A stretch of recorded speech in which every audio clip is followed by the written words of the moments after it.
Good morning friends.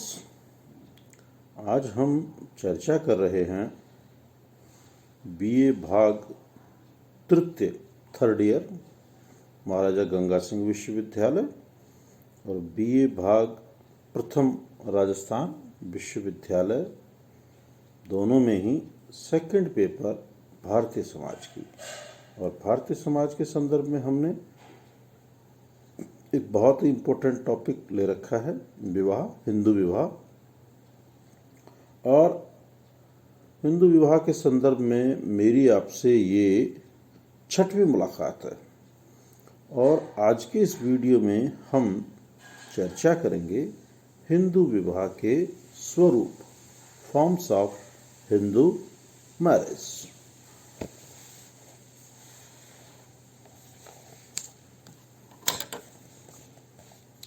विवाह के स्वरूप से हमारा तात्पर्य विवाह बंधन में बंधने की विभिन्न विधियों से है। मनुस्मृति में बताए गए हिंदू विवाह के प्रमुख 8 स्वरूप इस प्रकार से हैं।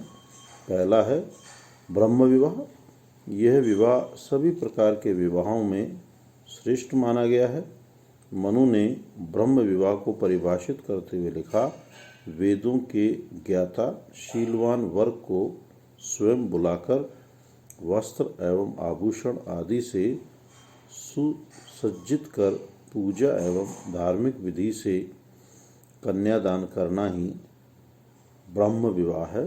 याज्ञवल्क्य के अनुसार ब्रह्म विवाह उसको कहते हैं जिसमें वर को बुलाकर अपनी शक्ति के अनुसार अलंकारों से अलंकृत कर कन्यादान दिया जाता है। ऐसे विवाह से उत्पन्न पुत्र 21 पीढ़ियों को पवित्र करने वाला होता है। दूसरा है देव विवाह। गौतम एवं याज्ञवल्क्य ने देव विवाह के लक्षण का उल्लेख इस प्रकार किया है, वेदों में दक्षिणा देने के समय यह यज्ञ कराने वाले पुरोहित को अलंकार से सुसज्जित कन्या ही देव विवाह है। मनु लिखते हैं, सदकर्म में लगे पुरोहित को जब वस्त्र और आभूषणों से सुसज्जित कन्या दी जाती है तो इसे देव विवाह कहते हैं।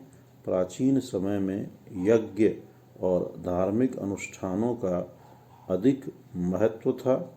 जो ऋषि अथवा पुरोहित इन पवित्र धार्मिक कार्यों को संपन्न कराता यजमान उससे अपनी कन्या का विवाह कर देता था। वर्तमान समय में इस प्रकार के विवाह नहीं पाए जाते। देव विवाह वैदिक यज्ञों के साथ साथ लुप्त हो गए। तीसरा है आर्ष विवाह। इस प्रकार के विवाह में विवाह का इच्छुक वर कन्या के पिता को एक गाय और एक बैल अथवा इनके 2 जोड़े प्रदान करके विवाह करता है। याज्ञवल्क्य लिखते हैं कि 2 गाय लेकर जब कन्यादान किया जाए तो उसे आर्ष विवाह कहते हैं। मनु लिखते हैं, गाय और बैल का एक युग्म वर के द्वारा धर्म कार्य हेतु कन्या के लिए देकर विधिवत कन्यादान करना आर्ष विवाह कहलाता है। आर्ष का संबंध ऋषि शब्द से है। जब कोई ऋषि किसी कन्या के पिता को गाय और बैल भेंट के रूप में देता था तो यह समझ लिया जाता था कि अब उसने विवाह करने का निश्चय कर लिया है। गाय व बैल भेंट करना भारत जैसे देश में पशुधन के महत्व को प्रकट करता है। बैल को धर्म का एवं गाय को पृथ्वी का प्रतीक माना गया है, जो कि विवाह की साक्षी के रूप में दिए जाते थे। चौथा है प्रजापत्य विवाह। प्रजापत्य विवाह भी ब्रह्म विवाह के समान है। इसमें लड़की का पिता आदेश देते हुए कहता है, तुम दोनों एक साथ रहकर आजीवन धर्म का आचरण करो। याज्ञवल्क्य कहते हैं कि इस प्रकार के विवाह से उत्पन्न संतान अपने वंश की 12 पीढ़ियों को पवित्र करने वाली होती है। 5वां है असुर विवाह। मनु लिखते हैं, कन्या के परिवार वालों एवं कन्या को अपनी शक्ति के अनुसार धन देकर अपनी इच्छा से कन्या को ग्रहण करना असुर विवाह कहा जाता है। याज्ञवल्क्य और गौतम का मत है कि अधिक धन देकर कन्या को ग्रहण करना असुर विवाह कहलाता है। कन्या मूल्य देकर संपन्न किए जाने वाले सभी विवाह असुर विवाह की श्रेणी में आते हैं। कन्या मूल्य देना कन्या का सम्मान करना है, साथ ही कन्या के परिवार को उसके चले जाने की क्षतिपूर्ति भी है। 6वां है गांधर्व विवाह। मनु कहते हैं, कन्या और वर की इच्छा से पारस्परिक स्नेह द्वारा काम और मैथुन युक्त भावों से जो विवाह किया जाता है उसे गांधर्व विवाह कहते हैं।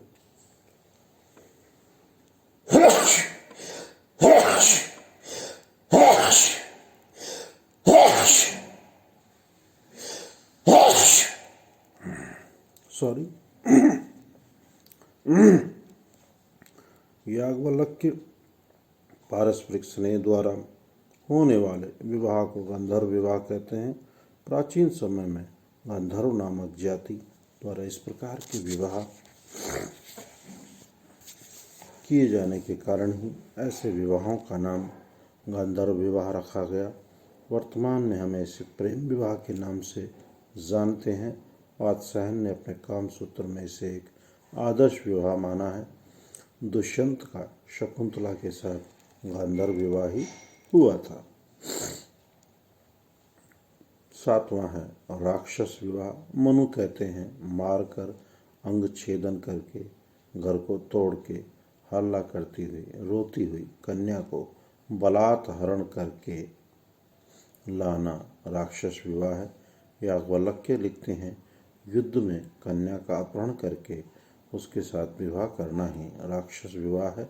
इस प्रकार के विवाह उस समय अधिक होते थे जब युद्धों का महत्व था और स्त्री को युद्ध का पुरस्कार माना जाता था। महाभारत काल में इस प्रकार के अनेक विवाह मिलते हैं।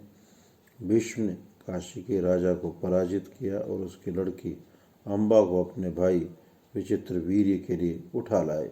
श्री कृष्ण का रुक्मिणी एवं अर्जुन का सुभद्रा के साथ भी इसी प्रकार का विवाह हुआ था। राक्षस विवाह में वर एवं वधू के पक्ष के बीच परस्पर मारपीट एवं लड़ाई झगड़ा होता है। इस प्रकार के विवाह क्षत्रियों में अधिक होने के कारण इसे क्षात्र विवाह भी कहा जाता है। आजकल इस प्रकार के विवाह अपवाद रूप में ही देखने को मिलते हैं।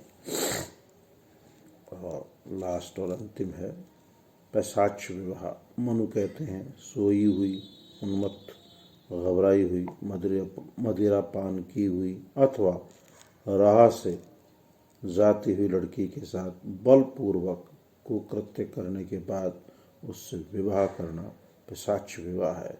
इस प्रकार के विवाह को सबसे निकृष्ट कोटि का माना गया है, किंतु इस प्रकार के विवाह को लड़की का दोष न होने के कारण तथा कौमार्य भंग हो जाने के बाद उसे सामाजिक बहिष्कार से बचाने एवं उसका सामाजिक सम्मान बनाए रखने के लिए ही स्वीकृति प्रदान की गई है। सत्यार्थ प्रकाश में ब्रह्म विवाह को सर्वश्रेष्ठ, प्रजापत्य को मध्यम एवं आर्ष, अश्व, गांधर्व को निम्न कोटि का माना गया है। राक्षस विवाह को तो अधम्य और पिशाच विवाह को महाभ्रष्ट माना गया है। वर्तमान समय में हिंदुओं में ब्रह्म, असुर, गांधर्व एवं कहीं कहीं पिशाच विवाह प्रचलित है। दैव, आर्ष, प्रजापत्य एवं राक्षस विवाह पूर्णतः समाप्त हो चुके हैं। अब कल हम चर्चा करेंगे हिंदू विवाह के निषेध नियम। विवाह साथी के चुनाव के समय जो हम विवाह की पद्धतियाँ, अंतर्विवाह, बहिर्विवाह, इनकी जो पालना की जाती उस पे हम कल विस्तार से चर्चा करेंगे। प्रत्येक वीडियो के समापन पे मेरा आपसे यही सुझाव रहता है कि आप इन वीडियोस को ज़्यादा से ज़्यादा लाइक करें, सब्सक्राइब करें, आपकी समस्या जिज्ञासा के संदर्भ में कमेंट्स करें और आपके वे साथी जिन तक किन्हीं कारणों से ये वीडियोस, ये कंटेंट्स, ये नोट्स नहीं पहुंच पा रहे हैं उन तक पहुंचाएं। आप स्वस्थ रहें, प्रसन्नचित रहें, अध्ययन अध्यापन में अपने आप को व्यस्त रखें। सरकार द्वारा समय समय पर दी जा रही गाइडलाइन की कठोरता से अनुपालना करें। इन्हीं सद्भावों के साथ आप सभी का आभार, धन्यवाद, सुप्रभात।